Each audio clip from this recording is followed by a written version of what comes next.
در دوام هفته گذشته شمار زیادی بینندگان به ما پیام‌ها فرستاده از شهلای گلخواجه سوال می‌کردند. ما به این سوال‌ها حدالامکان پاسخ دادیم ولی ظاهراً شما قانع نشدید. از این رو از شهلا خواهش کردم خودش به سوال‌های شما جواب دهد که کجاست و چی کار می‌کند. درود همکاران عزیز و سلام عرض میکنم به همه بینندگان گرامی که فعلا ما رو تماشا دارند و تشکر میگم از یکایک شما که حتی در روزهای استراحتی از من یاد میکنید. من در رخصتی هستم از آن و طول چند روز میشود در دل امریکا در واشنگتن قرار دارم. با اهل خانواده با فرزندان استراحت خود رو میگذرانیم. هرچند طول چند روز هوا گرم بود، آفتابی بود و امروز وقتی ما ثبت میکنیم هوا گرفته و بارانی و سلقین است و تشکر میگم که زیاد از من میپرسید و من خوب هستم، صحت و سلامت هستم، نگران نباشید.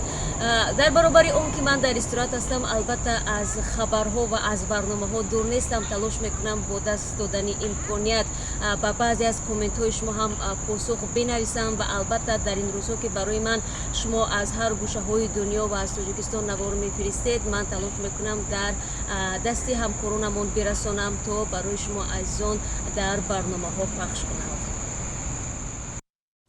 سپس از شهلا پرسیدم که چی نقشه دارد و کی سری کار برمیگردد. وابسته به نقشه ها من نیت دارم که تو چند مدت دیگر با فرزندان در امریکا بمانم و بعد از انجام رسیدن رخصتی خدا خواسته باشد و پراگ برمیگردیم به سر کار و در خدمت شما بینندگان عزیز با خبرهای تازه با برنامه‌های نو قرار میگیرم و تشکر میگم که پیوسته با رادیوی آزادی هستید. خبرها رو از رادیو آزادی تماشا میکنید. در هر کجای دنیا که هستید پیش از همه برای شما سلامتی میخواهم و تا ملاقات بعدی از خود را انتظار دارم. تشکر از شما شهلای گلخواجه، میزبان دائمی برنامه‌های رادیوی آزادی.